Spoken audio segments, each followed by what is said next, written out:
GameWorn Radio is on the air. Hey! Thunderstorm! Hopping the Cordova, baby! We're going bowling. Now, let's go on Moose on a Harley. The fire, she scores!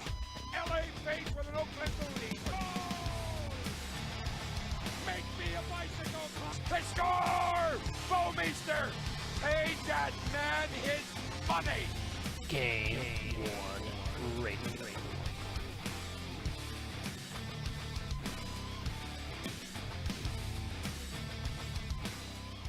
Hey everybody, it's Derek, GameWorn Radio, part of GameWorn.us. I am here with the usual group. We got Dan, Doc, Tom, Marco, and Bobby.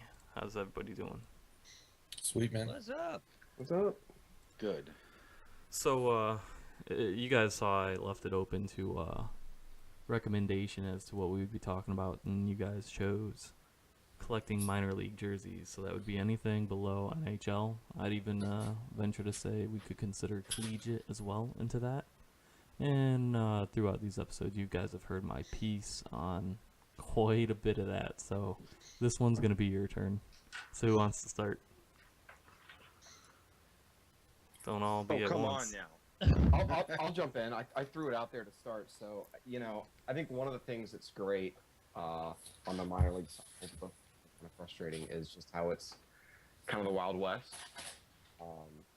If you look at any given team, and it's been this way for a long time, I mean, the variety of different things you can find in terms of different styles, different player histories, different, a lot of them have great wear. If you've got if a team wears a single set throughout a season, you've got, teams that show up for a year, or in some cases, like the former St. Petersburg / Winston-Salem Pirates, half a season.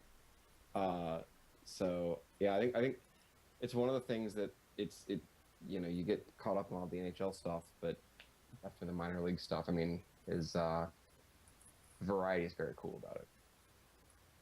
Well, just recently you had somebody posting in one of the main groups there about a Barracuda jersey that sold for something like 1,800 or 2,000 or something like that, and I'm sitting over here like, that's it?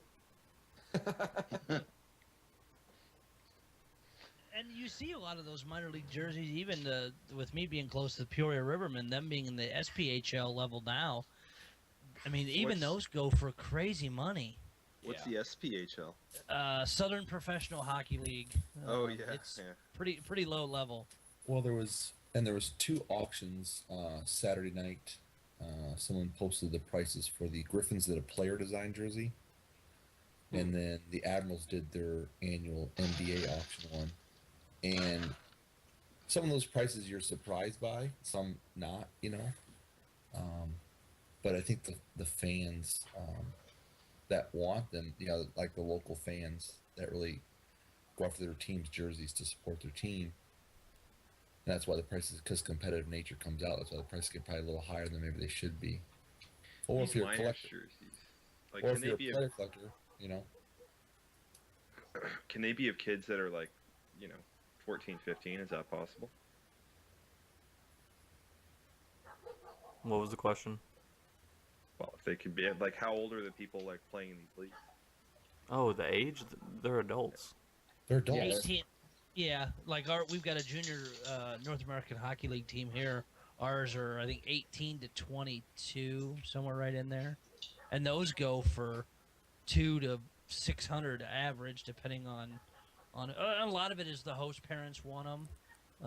And I know, the USHL, some of those with some of those players looking at being drafted this next year, those are going nuts. Yeah, I think that's the crazy thing about it, though, and it makes it difficult, is they just don't seem to hold value, with few exceptions. Certainly if there's a guy who comes out to be a superstar or whatever, that's one thing. But for your average player, they go like that when they get open to open auctions and things like that. But, for the most part, good luck ever getting any of that money back out of it. I think that probably just goes in the line of you can't do this as an investment. This cannot be like your 401k plan. No. If you get the guy, okay, we know John Scott had a great All-Star game. We know some of the stadium series are going to go reset. People are going to break those sets up and sell them. they're going to get the moment, they're going to get the sale, get their money back. But in the long run, it's not an investment. So, yeah, you never get their money back on the jersey. But what is it for? Why did you want the jersey in the first place? Yeah, and that's a great point. I mean, I think by and large, when you're collecting minor league jerseys, I know for myself, it's not a major focus on my collection, but I definitely have quite a few of them, and they're ones that have personal meaning that I don't have any intention of ever moving. Yeah, mine too, and it's probably because I live in minor league country. The Admirals were AHL, then now they're ECHL. So you go to the games, so you want to wear the jerseys of the teams that are there, or the players that are there. So you end up buying those jerseys for whatever reason you want. If I lived in an NHL market, it might be different, but I don't live in an NHL market, so I don't go to a lot of NHL games. I go to a lot of minor league games. So that could be a factor in that too, that people want the minor league jerseys. And generally, the minor league jerseys are cheaper than the NHL jerseys. Generally, not all the time, but generally. Well, and a side note on that too is in the minor leagues you get to know the players more, you get more interaction with them, so then you become friends or get acquainted with them enough that they're your favorite player. Then you get multiple people that's their favorite player, and they run up the prices on those auctions. Right. I mean, that's what happened with me when I went for a specialty jersey of one of my favorite players on the AHL team I follow, and I paid an insane amount, but mine was just the interaction he had with one of my kids, and talking to him, and also the fact that it was a charitable organization. I was more than willing to donate the money to. So, right. I mean that's the other thing you have to factor in too. I mean, some teams only do specialty jerseys, and some teams will do specialty jerseys and the regular jerseys. Because I know the Cyclones, they'll sell their jerseys, and the way they price them, they just write them on a piece of a notebook pad, and it ranges anywhere from $350 to $150 for a game worn jersey. And some of those $150 ones aren't well-known players, but the wear on it is just insane. It's like, how is that only $150? That's one of the things I love about minor league jerseys. I have a goalie jersey from the Greensboro Generals that I don't even know anymore, looking at it, how many different number changes it had and how many different name changes it had in one season. I think the crazy customizations and the things you get to see on those things are pretty cool. So you guys remember Steven, the guy who was in line before me to get the Glendennings last year before I got him, right? Yeah. He collects. How could we forget? Yeah. Yeah, he might be listening right now. Who knows? But he collects bobbleheads, and the Toledo Walleye did a bobblehead this weekend. I had tickets to the game, so I invited him down, him and his girlfriend. And so when we're rolling up into the arena, right, and he's looking around, and he's like, "All these are gamers on these people?" And I'm like, "Yeah." It was about 50% of the population of the game had a gamer on. Good grief. And he's just looking around, he's like, all of these. And I'm like, yeah, and that's just scratching the surface, because a lot of these people that are wearing them have 2, 3, 4 of them. That actually points to one of the challenges of collecting minor league jerseys. And one of the reasons why if you want something, you may have to pay those prices up front, because if you don't, it isn't like NHL level where there's a chance it's going to show up on the secondary market eventually. Like, once these jerseys are gone and get tucked away in somebody's closet, God knows if or when they'll ever see the light of day, to be sold again. Well, the other thing that the minor league teams do too is they don't get them out to the collectors. They kind of stay centralized. There's very few of them that hit an open auction. I'll go ahead. And that kind of sucks with it, too.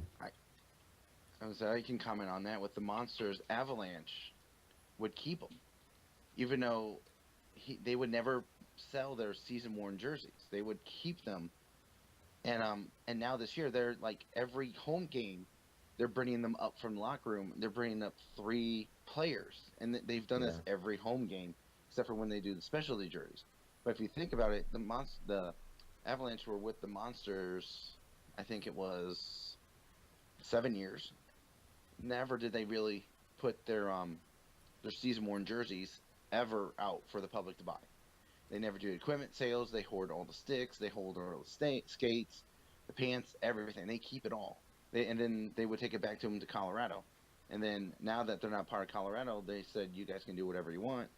And what has been happening is every home game, those jerseys are coming up, and they're selling for silent auctions or raffles for, raffles you don't know what the price is, but for silent auctions, they're selling for like $350 when, specialty jerseys are going for like, even $1,000, and it's just insane that Avalanche would keep them for that long and not sell them throughout the year.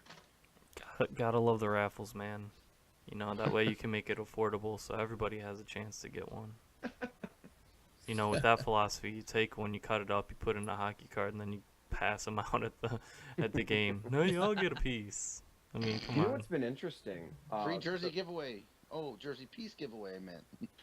Do most NHL teams own at least a set of their AHL team jerseys? Because the Lightning have recently been auctioning to Syracuse jerseys at Lightning home games of players that are now on the Lightning. I think a lot of it depends on the team and the ownership of the AHL team in the affiliate team. I think that's what a lot of it deals with. Probably what the agreement is too, that they say we want certain jerseys, because the Crunch for years were very good about putting their jerseys on their page. You could go to their page. They're up for auction right now, by the way. Yeah, Milwaukee, the Admirals of Milwaukee do that too. They always sell theirs up for on their own page. They're like, here we go, we got a Rich Clune for $450. Yeah, the Nailers got theirs on their page. Yeah. They're another team that put them out there that you can find them. And then there's some teams like my local team, the Admirals here. They are absolutely fucking horrible. That you can't find a jersey in the stadium. They got to have a room full of them because they're just absolute crap shit. Well, not that long ago, Syracuse went through some stock and found like a bunch of jerseys ranging from present to 5 years ago. And they were trying to move a bunch of those in a lot last year. Yeah. So, I mean, sometimes people just pack them away and they end up showing up. And what I don't got about what Tom said, the Monsters, the Avalanche were hoarding monster jerseys. Why? Usually the AHL players and the superstar is not there. They bypass the AHL. They go very quickly through the AHL. So why you hoard these jerseys? And I never understood that either, because some of the players, even if they were the superstar, the next year they'd make them change numbers. Now the Avalanche and the Monsters had the players could never request their number. Mm-hmm. Like one season, one player started with 48. The next season he had 51, and then the next season he had a different number. It was like, why can't he just keep the same number through AHL? And why is the play? Because some of us have asked the players, why do you have that number? Like, well, that's what the team gave me. They won't let me change my number. They won't let me change my number, and they tell me when I change my number. So I'm just like, I thought that was always the player's choice. Everybody's got a different way. Right, obviously. The guy who plays there longer, if he's been with the team longer, he gets the first choice of numbers. Right. There's so many little ins and outs that probably we don't know all the ins and outs of it, why they do it and everything. But I don't know why a team would hoard their jersey, because AHL jerseys, ECHL jerseys, the ones below, they're going to be selling on the moment. That's right. It's the player that's there now that you got to sell it and then be done with it, because that guy could be gone next year. Well, that's what I've kind of said to the team, because I've gotten to know the team that sells the specialty jerseys, because I ask them a million questions about the jerseys and whatnot, and can you somehow sneak me a season worn jersey instead of a specialty jersey? And I said, have you guys thought about even doing an equipment sale where you set a price for that, and then maybe a certain amount of that money goes to a charity or something. That way you guys have a big tax write-off, and you clear out your closet or your locker room of all the quote-unquote junk that you have in there. I said, I guarantee you have equipment sale, all of it would probably be gone in 2 or 3 days. With as much, because the fans are always complaining, oh, the specialty jerseys are too much. I don't want to spend that much money. I want a jersey for $200 or less. Well, then maybe you can't get a jersey, but maybe you can get a pair of gloves for $50 or $75 of your favorite player, or a stick for 75 or 100. If I was running a team, I would do it like this. I would say we always have.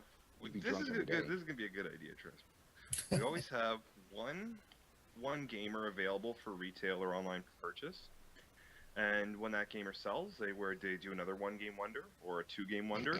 But no, I'm not kidding. But always have one, and that will guarantee that they're never overstocked, right? Yep. Because all they need to do is take it off the player's back after the game. If they sell their 1 or 2 stock they have available, and then the player also has, a jersey that he wears a significant amount of the time. When I think that'll appease both sides of the spectrum. But they don't do it that way. The problem is it costs money to make the jersey. So I mean, you're looking at a team spends about $250, $275 to get a jersey with the time that they spend in to customize it and get all the shit on it that needs to be on it and the patches sewn and all this shit, right? The jerseys come in as blanks. They do, but then you have to pay somebody to put that shit on there. You got to pay for the patches. You got to pay for the trainers put it on there. Yeah, they do. You got to pay that guy. Stitching. Like the jerseys legitimately cost anywhere between $200 to $275 for a complete. Yeah, that sounds. You can't just pump them out like that, And that's why because people aren't gonna end up paying. What do you mean you can't pump them out like that? Not everybody. People are complaining Not the that lower level teams can't. The lower level, the NHL can. Look what the Oilers are doing, McDavid. The lower teams can't. We're not talking about 1-game wonders all the time. We're only saying when their one jersey that they had up on their auction site or their retail site, when that one sells, then you take the one that's on the player's back at the time and put it up. Right, but you got to consider you're going to have end of the year stock, so that's going to be however many jerseys times however many players that you've seen, and you got to remember you're cycling out players too. One for everything. So what happens at the end of the year? You'd be a different player every time, and at the end of the season, you're just out. No, at the end of the season, you can have your one-off sale. Who cares? Yeah, but not all that shit's gonna sell. Like the Walleyers sitting on shit from fucking 4 years ago. Yeah, but those guys are pumping out like, they have set numbers and shit like that. Like I don't get for the minor stuff. I don't get it. Like there's an issue with how much stock those teams have at the end of the year. It's fucking retarded. A lot of it's how many players they see too. Well, that's the true. roster's changing so much, Yeah, and players true. are going up, players are going down, players are going up, players are going down, players are getting hurt. PTO this, and it's emergency backup that. As long as they don't change their home and away jerseys, like the colors and stuff, they just can recycle them for next year. They don't have the money like the NHL teams just to pump them out and do all that stuff deep. See, Monsters have 3 home jerseys they wear all season. They have the plain white one, they have the new Columbus, Cleveland affiliated one, and then they have every so often the blue ones that look like the ones from their outdoor game they played a couple of seasons ago. And it's like, I can't believe, I'm just like, that's insane that you would have 3 home jerseys for like 20 or so home games, That's odd.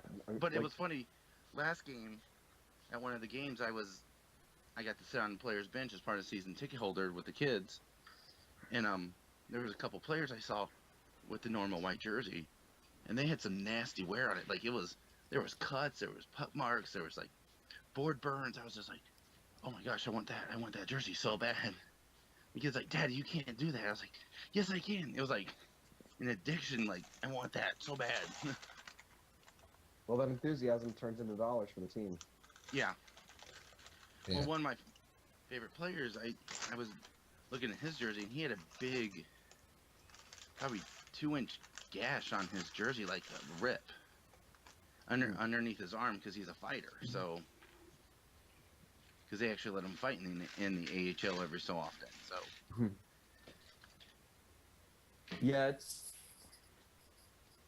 it's interesting how varying and how different each team handles it. Some teams seem to understand the marketability and all of that. I remember, and this was 13, 14 years ago, but I was interning at the time with the Greensboro Generals, and I went into the office of the owner, who was never there, but I was in there. I can't remember what I was doing, but anyway, there was this pile of jerseys, and it was the home and the away set from the season that had just finished. And I asked around, I said, what are we doing with the jerseys? And they're like, we don't know, we haven't decided. And even at the time, I said, well, let's sell them now, because they're not gonna become more valuable over time. And we auctioned them off, and all I kept thinking was, I mean, they went for decent money, but at the same time, how much better things would have gone if we'd done it just while the fans' attention were being captured. Because in the moment, people get excited. Yeah, if the player, like you said, if the player's still relevant or was popular and has gone on to some other team but was popular last year, the fans that the season ticket holders and the fans that are always there will still remember that guy and like it. But yeah, you sit on those 2, 3, 4 seasons, most people don't know who the hell the people are after that. I mean, that's how I got one of the jerseys I got. Like, the guy had been on the team, I don't know, 4 or 5, I think it was maybe 4 years ago. He was last on that team. And I ended up winning it on the auction because no one else bidded on it. And I was like, sweet, I got an awesome deal on this jersey for this player. So, See, the thing with minors is for people like us, it's a gamble. You're gambling, you know, especially if you're going with a fan favorite or you're battling out a fan favorite, you're gambling. Is this guy going to go up or not? Mm-hmm. You know, if the team's going to hold on to a bunch of jerseys because they think they're going to sell them later, it's a gamble to see if anybody out of that lot's going to go up or not. Because if your guy goes up, then you're looking at, you know, a little bit more fandom.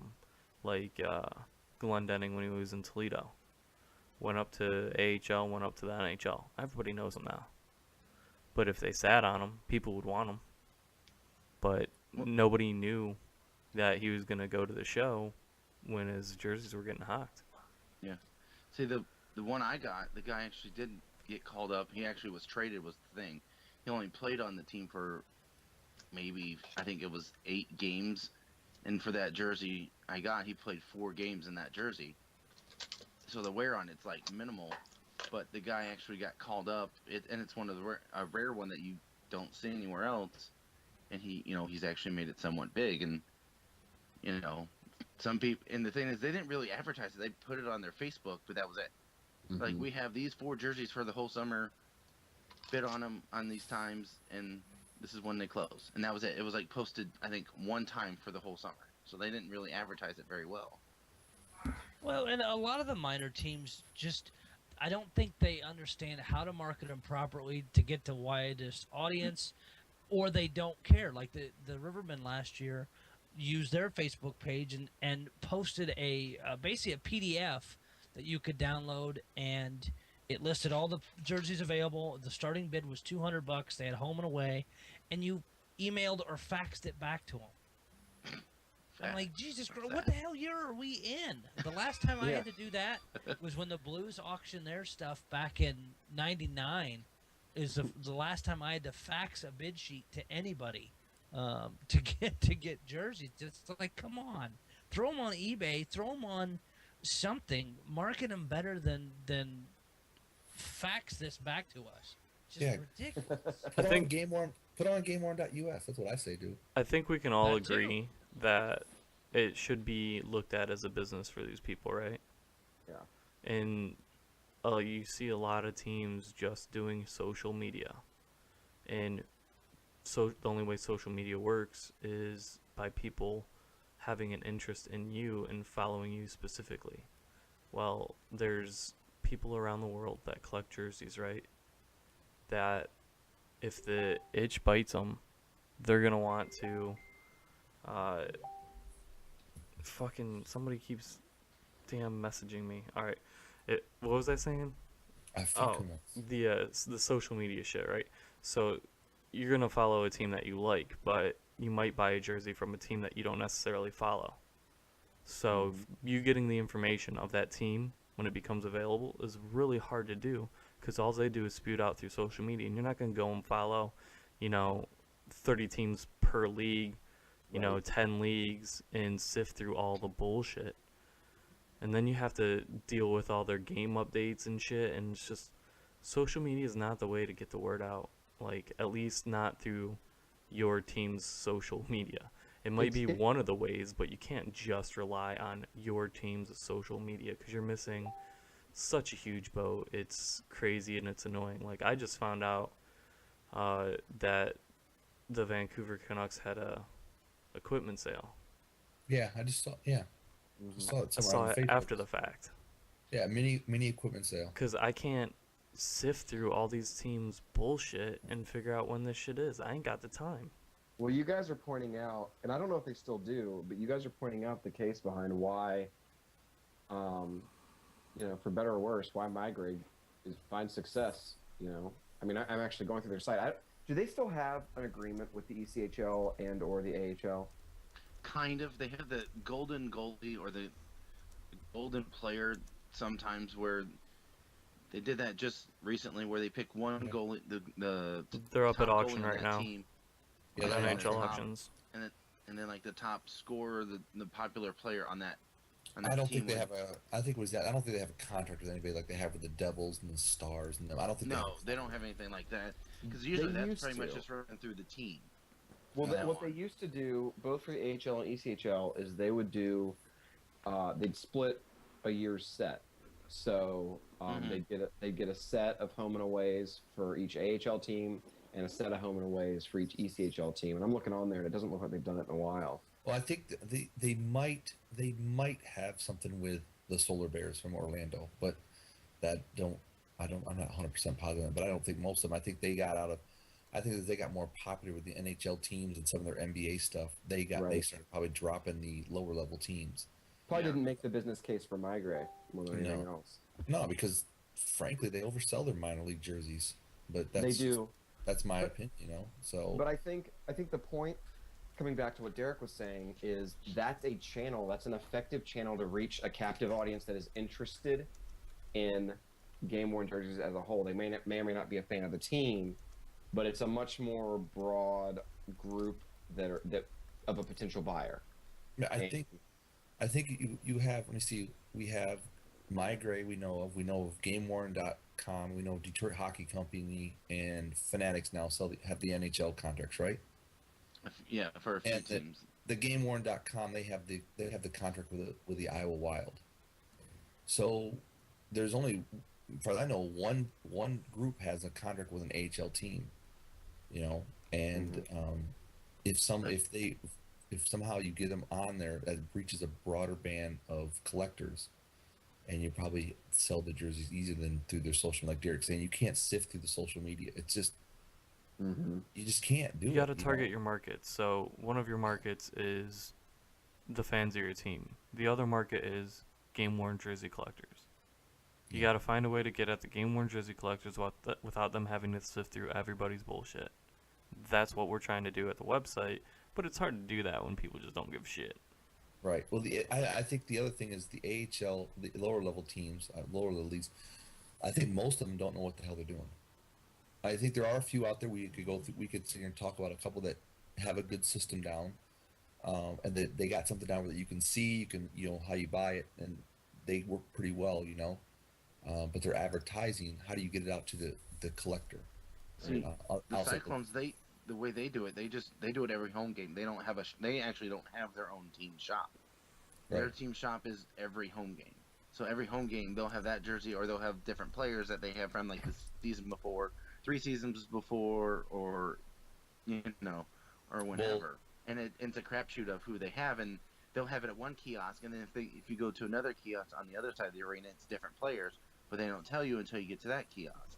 And they're, like I say, everything's written like on a loose leaf piece of paper and pen saying, oh, it's this player for this amount of money. Oh, wait, no, it's scribbled out with it's this much, I mean, I think St. John's has something, but it's not advertising. Last year, was it Paul that posted a link? Somebody posted a link that GameWorn or that St. John's had a list, and it was a PDF file, and you logged on and said, this was the price of the jerseys, And I just happened to write the guy's number down, and keep a hold of that number, the email address, So when I went looking this year, I just went right back to that same number and just asked the question, but because you can't sort through all the social media, you can't sort through it all, and they don't advertise on their website like some teams do, where it's like it's there, like Calgary Flames. There's an example. You go to their website, bam, game-worn jerseys, hit the page, takes you right to all their game-worn jerseys. You know what they got.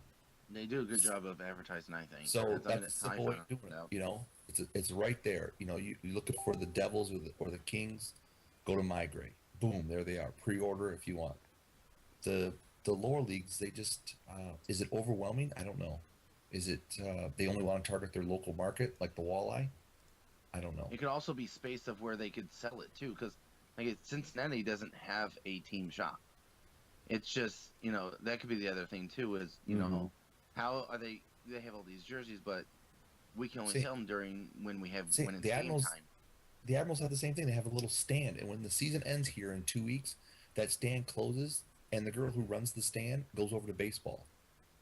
And it's like you're done. That when the Admiral season ends, you're done. There's no Admiral gear being sold. So, again, if you're listening out there, advertise with GameWorn.us because that's going to get your jersey sold throughout the entire year, not just during the season. There's your plug. All they really need, I mean, that's a great plug to give because all they really need is a advertising channel or mechanism to reach. It's not like they need a site. Migrate is a rotation in one really far direction, but it's really just a communications channel that's missing.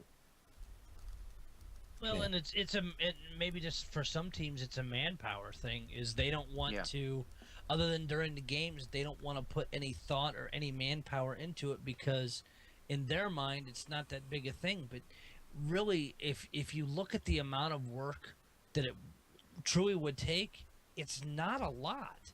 The biggest thing is either getting them shipped out, and getting a price, but put them out there. And first of all, shipping is a piece of cake. Yeah, it's an absolute piece. First of all, they got the priority boxes flat rate. You can just put them in there and just say this is what the shipping is. Hey intern, put a label on this. Right. Yeah. Exactly. And it's not even that hard. It's ridiculous how easy it is. It's the maybe they don't want to pay the extra person to actually do that, to actually go through the jerseys and do it because maybe they have too many people who are I'm saying it's like they could add one more person to do it, but they don't want to do it because then they're gonna have to spend a little bit less. If the monsters came up to you and said, "Hey, run our GameWorn program," would you fucking want any money? Fuck no. I just want one jersey. I'd want a jersey. Right. That'd be it. You'd be like, hey, I'm taking my jersey of choice, and that's my payment. Jason, if the PR Riverman let you run their jersey program, would you take any money? Hell no, it's not hard to do. No, it's not. It's also fun to do. No shit. Every single one of us on this call and people listening, if you were at your local team, the lower level team, you would run it for free. And No, I would completely take money. All the money because you of only make course you would, 70% Marco, of the because you're dollar. Canadian. Yeah, you're Canadian. But I mean, if we advertise to why you're going to put in all that effort, make the team all this money, you're not going to take anything. I would take payment in the form of jerseys. Probably. Yes. And if we advertise on GameWorn.us, take a kickback to GameWorn so we can keep the website running. But to be able to handle the jerseys and to take the ideas that we talk about and to market the jerseys through our website, to me, is payment enough. I just to be able to just having the access. I mean, a lot of it is the blanket access to the shit. Where right now it's so fucking hard because it's like, when are they doing this? Are they raffling it? That's fucking stupid. How do I get this? It's at auction, blah, blah, blah. Well, when you're actually brokering the team's shit, you know when the shit's going down. And then the nice thing is the collectors know where to go to get the shit. And then hopefully stop the teams from hoarding shit because they're like, okay, this guy's a popular guy locally. And then all of a sudden, well, he's popular locally, so we're going to hoard the shit and not sell his regular jerseys. And then everybody forgets about him next year. Yeah, thanks, fucktards, because now I'm down here and I can't get to local jersey because I don't go to the game auctions. So I'm fucked out of luck. Thanks a lot. Way to fucking stick a fan in the ass, you fucks. Well, how do you feel? Tell me. And it's funny to see pricing. Say, there's a junior team here in town, the Springfield Junior Blues. There's a North American Hockey League team. Back when I followed them really close, and I worked with them a little bit way before I knew how big GameWorn stuff was, but the prices at that point, they were winning national championships 3 years in a row. Well, shit, their jerseys average selling between like $300 and $600 a game. Of course, they're all local, the host parents and crap like that for these kids. But now, hell, I've been given like 8 of these jerseys that people had in their closets from 10, 12 years ago that I know they paid hundreds of dollars for, but now they just don't care. So you'll hit cycles like that too. You'll see people start cleaning out their closets and finding minor league jerseys for next to nothing, or stuff donated to Goodwill, which we'll talk about in a minute. Or on Craigslist, or it's the marketing that needs to be done. But a lot of teams, either their marketing, all they care about is selling dasher board ads in their program, and stuff that their announcer's going to say inside the building or put up on their scoreboard. Yeah. They don't think of the underside of the marketing for the jerseys, because it's not a. I don't know if they think it's not enough of a moneymaker, because it can be if you manage it correctly. No, someone in business school didn't fucking point out the fact that when you're walking around in a jersey of whatever team, when you're walking around in a T-shirt of whatever team, you're advertising for that team. Yo, I mean, how many people out there actually think the Walleye logo is cool? I thought it was stupid when I saw it, but people see me wearing it like when I was at the airport and shit, and they're like, "Oh, that's dope, dude. What is that?" I'm like, "It's the Toledo Walleye, man." Yeah. Because hockey, you can do that in. You can go to any arena, wear any jersey of any level, and somebody's going to say, that's a cool jersey. Yeah. I mean, I got that a lot of times, so yeah. Yeah. You're a walking billboard for the team. Yes, you are. Dude, You I know? had a weird experience at the last game I went to. Someone took a picture of the back of my jersey. I was like, are you taking a picture of the jersey or my ass? Which one? I mean, it was kind of creepy because it was an older guy. Kind of both, because it's so damn big. He was an older guy. It was very creepy. Then It's the like other that thing. guy on Family Guy. That's exactly what I thought when I saw him. That's a nice little jersey you got there. You do that too well. That's I a real know. problem. I do a lot of voices, so. Yeah, it's just we as collectors need to, and as business people, or have at least a working knowledge of this kind of business, need to talk to our local teams and say, let us teach you, free of charge, better ways to do this. You would be hard pressed to find somebody that's in the position that would actually care, because it's no skin off their back to do nothing, and that's the problem that you're gonna see. Yeah. Is if they're oh shit, it's thunderstorming here. I would say. If we get cut off, it's because my power went out, and that would suck because I'm in the Sounds like basement, if so it'd be dark as shit. Someone fired cannon. Yeah, dude. Yeah. You mean Something, the Blue Jackets scored? finally? something real close, like, got hit by that bolt of lightning. That was insane. I hope my son's sleeping well. Holy Yeah, is crap. Your hair sticking on end there. No, that was a little bit, like, that was pretty fucking scary, man. No, I don't We even know what heard it clear I was through saying. here, I was saying something, but I don't know, man. That was intense. Teaching the teams. Oh, yeah, dude. Nobody's gonna... It's so hard to find somebody that even remotely cares. yeah. They don't care. They don't care at all. By and large, I know. I think it hit... I think it touched down somewhere. Sorry, that was my wife. Yeah, I'm looking at the radar picture for Ohio. Yeah, there's nasty storms just rolling in too. North it'll or be- south or the whole state? Pretty much the whole state, top to bottom, just Ugh. across the border. That was Oh. creepy as hell.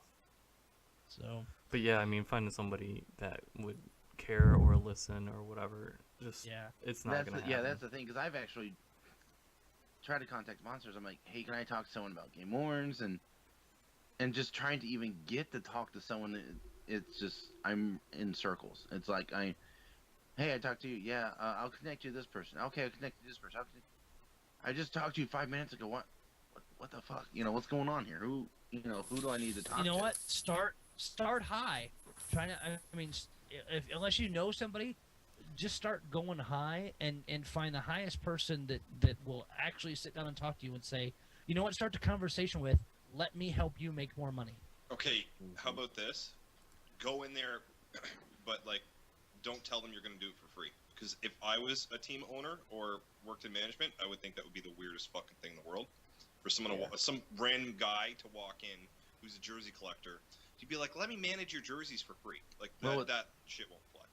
Well, see, I guess I am, because I've been a season ticket holder at the same team, but I'm only familiar with the season ticket rep people. So I would hope one of them. I've said, can you drop my name in to talk to someone? I've tried going through that revenue with my season ticket holder rep to can you give my name to someone, or can you give me the name of someone who I could talk to, about giving you, You gotta helping remember. you guys make money, and for you guys to get your name out more in the community, because there is no local news coverage for the local AHL team up in Cleveland.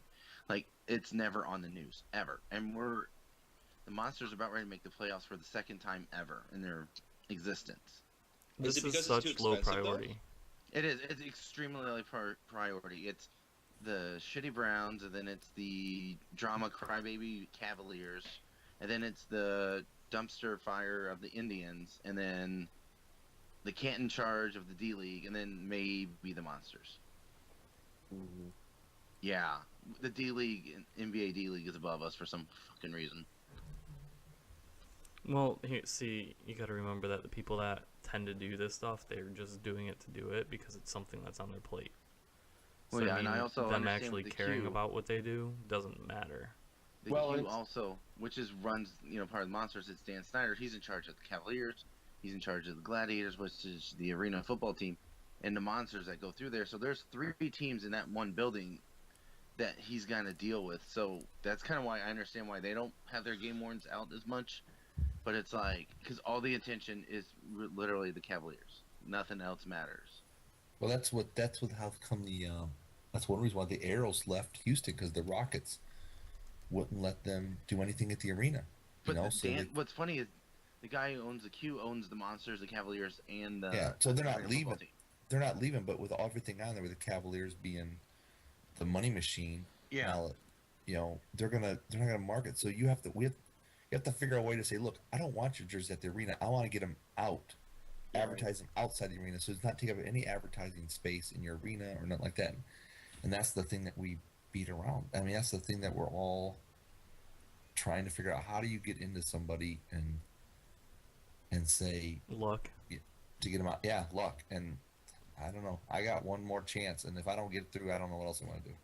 I'm trying. We just got to keep doing what we're doing. I mean, you can only do so much, and all we're trying to do is like centralize, and standardize, and that's what it is. And if it don't happen, it don't happen. I mean, when you look at it in the grand scheme of things, the people that generally are in charge of game-worn jersey programs, they're not really game-worn jersey programs. They're marketing people that are trying to sell season tickets and all this shit, and then this gets placed in their lap, and it's an afterthought is really what it comes down to. So you just kind of have to really just look at it for what it is, and maybe you'll find somebody that's like, oh, that might be a good idea, or that might remove it off of my place.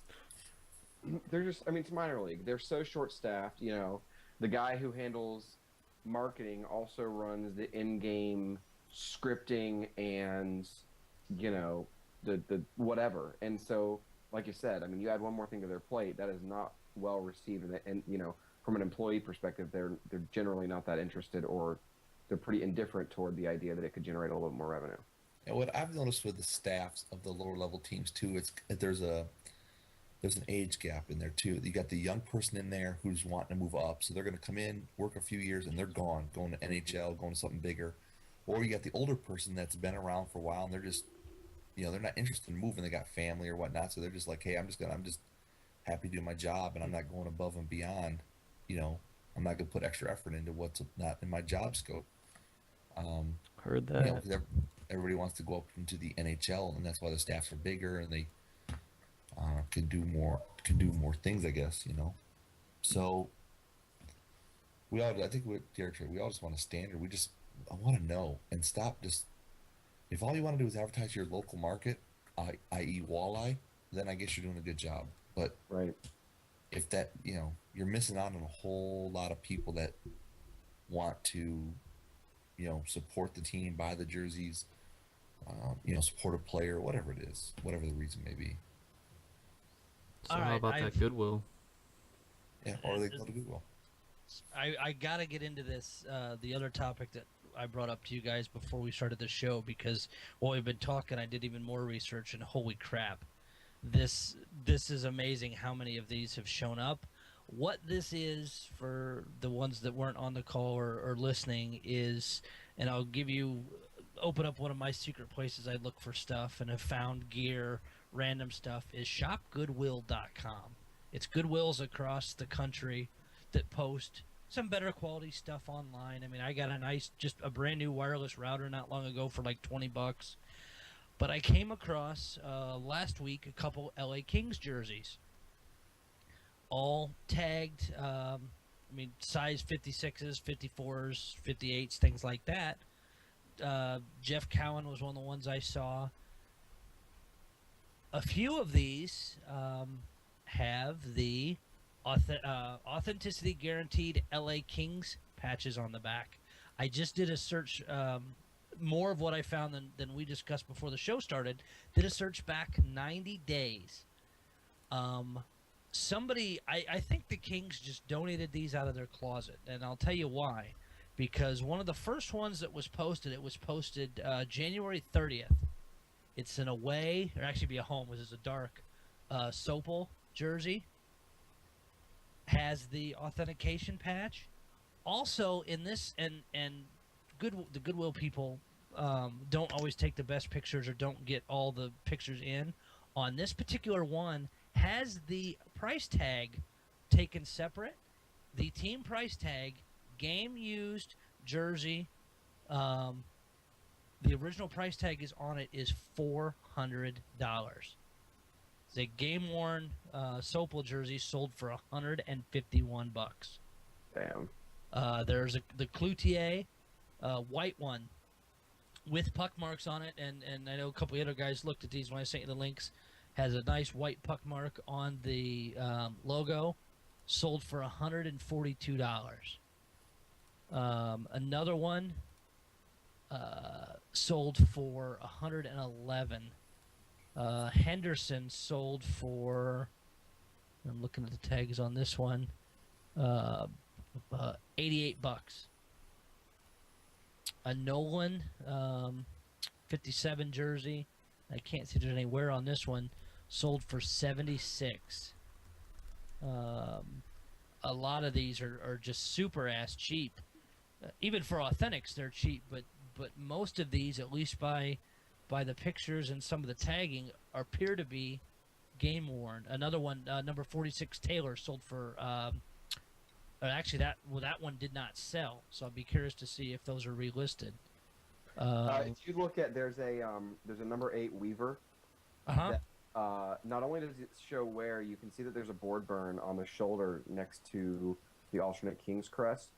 In addition to that, they show a photo of what looks like faded white Sharpie writing, which, if you're familiar with Kings jerseys, the trainer Peter Miller writes the year and set info into the jerseys, and so it's there. It's faded pretty well. You can't really see it, but his dark one sold for $56 because he had a white one too, didn't they? Yeah, the dark one's the one I'm looking at. Okay. Oh no, the dark one, the dark Weaver went for $82. I wonder if they had multiple then. Probably. Because a couple of these have shown multiples of. But I'm just curious if the Kings just like opened up their closet and said, you know what, let's just give these to Goodwill. It just doesn't. It seems like a random sampling. I think it's more likely that this came from an estate sale or something like that.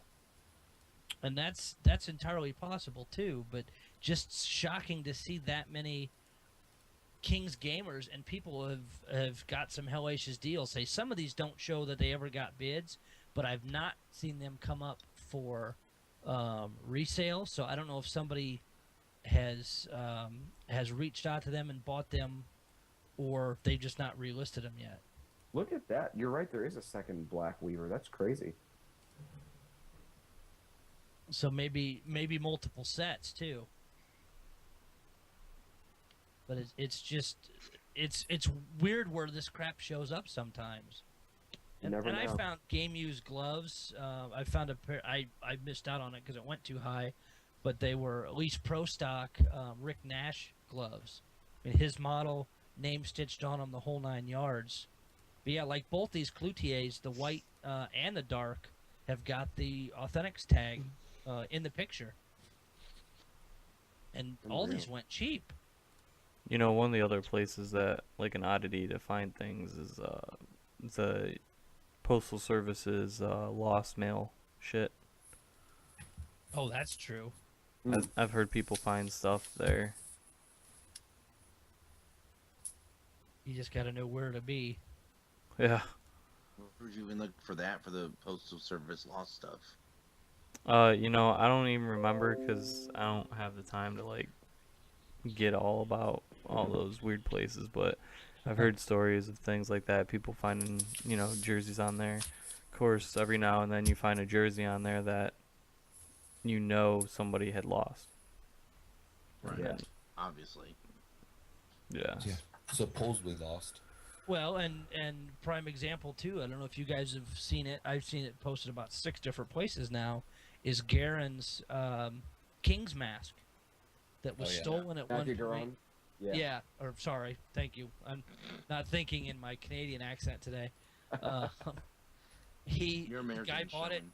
Yeah, guy put it on eBay. He'd had it, didn't know, had bought it years ago, didn't know it had been stolen, and Garan tweeted it out that, hey, I recognize that, and the guy commented out to him saying, yeah, I bought it, and they, I guess they conversed back and forth. He posted all the Twitter stuff saying it was stolen, and the guy offered to give it back to him, but he's like, nope, you keep it, and I'll even sign it.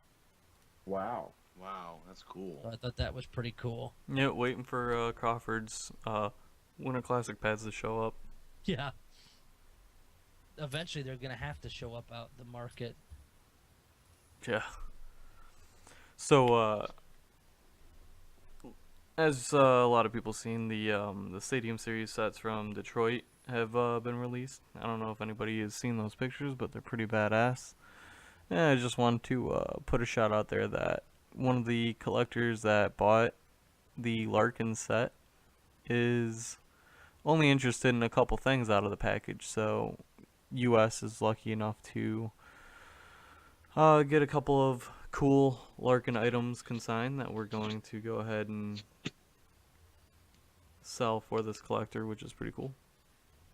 Yeah, definitely that they reached out to you and give the opportunity, because I know a lot. I know that stuff's popular, and those. I thought it was cool that they offered that the Red Wings offered that set. You don't see the opportunity to get all those pieces of any player all at once. Well, it probably from my standpoint, it made it easier for them too. Just like let's just sell the set. We get rid of it. We don't have to worry about anymore. Let the collector do what they want with it. Well, it's dope as hell. I mean, I bought the Glendenning set, right? And Yeah. the shit that comes with it is just totally badass. And Right. if you remember from the game, they were wearing those white gloves, and everybody was talking about the white gloves, and they're totally cool. And so it comes with the game jersey from worn in a period, comes with the practice jersey, comes with the gloves, the helmet, pants, socks, locker room nameplate, and some of the packages even came with sticks. And my Glendenning package came with 2 sticks. Now, Now, why what- did only some? Some people are saying that it's because of the brand that's used. So like the players that use CCM, the sticks were included, or some of the sticks were included. It's really tough to say. Now, what about the gloves? Or is it? I know maybe it's a stupid question, but are the gloves like the same one they wore the whole game, or is it worn like a period, kind of like the jerseys, or what? Oh, the rest of the gear, aside from just the jersey itself, all that gear was worn during like the practices and the whole game. Okay. Oh, that's great. And are the Yeah, I pants? didn't know. I mean, I didn't know what they would do with the gloves and the helmet. I didn't know if they would try to like do the same thing with the jersey. Like, here, let's just change that. I mean, obviously they keep the socks and the pants because I don't think it'd be hard to change in the gear, period after period. Right. So,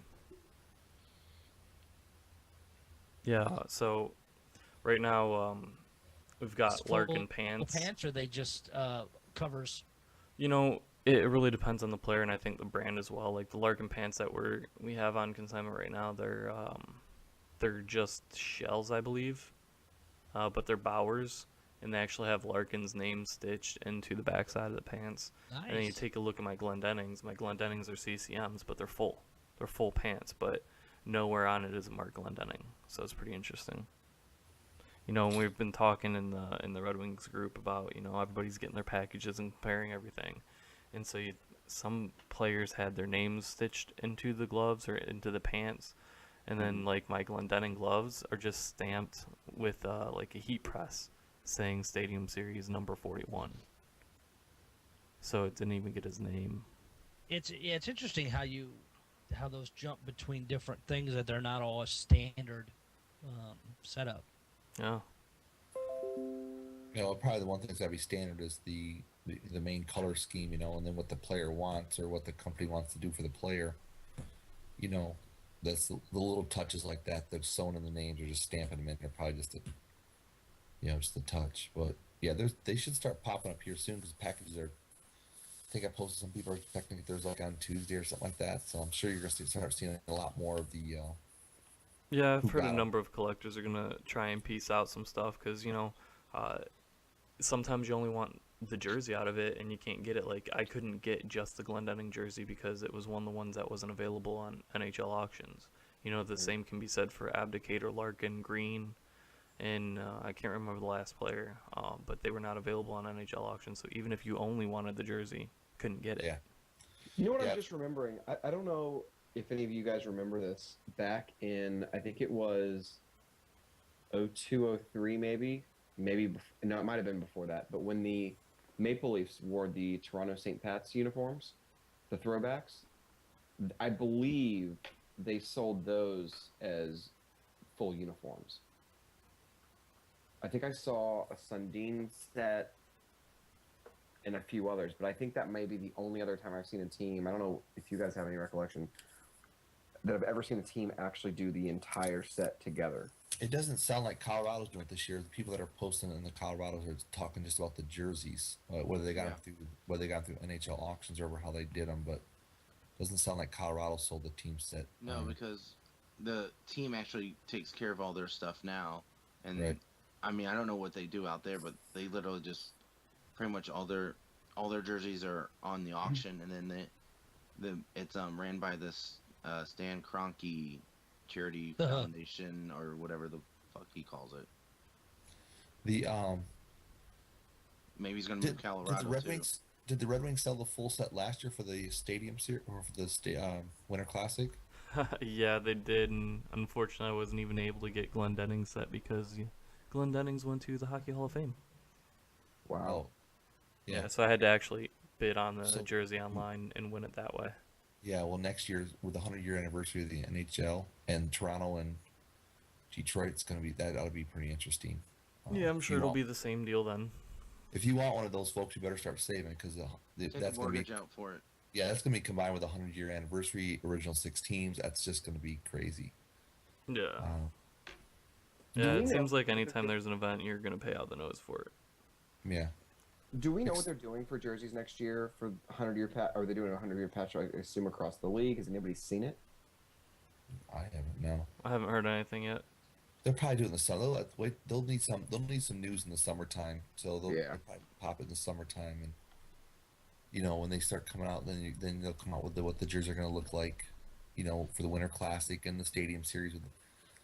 I know the Pens and Flyers are doing the Stadium Series games, so they're doing the back-to-back years, 1 year in Pittsburgh and 1 year in Philadelphia. So. Well, and of course, don't forget the Blues and the Hawks. Oh my God, that's gonna be huge. Yeah, That's gonna be stupid. Those prices are gonna be stupid. Oh yeah, All of them. I think all of them with the Flyers and then the Pittsburgh stuff. It's like they picked the right teams for it to be expensive. Speaking of stupid, so we'll get this in before it ends. Speaking of stupid, so the NHL, I don't know what they did, but Devin Dubnik's mask for the Winter Classic, they painted another mask, was not game worn, was not used in practice. It was just an authentic mask, just like Devin's. Put on NHL auctions. In the description, it said retail value $250. That thing, the last time I saw it before I stopped watching it, was over $8,000.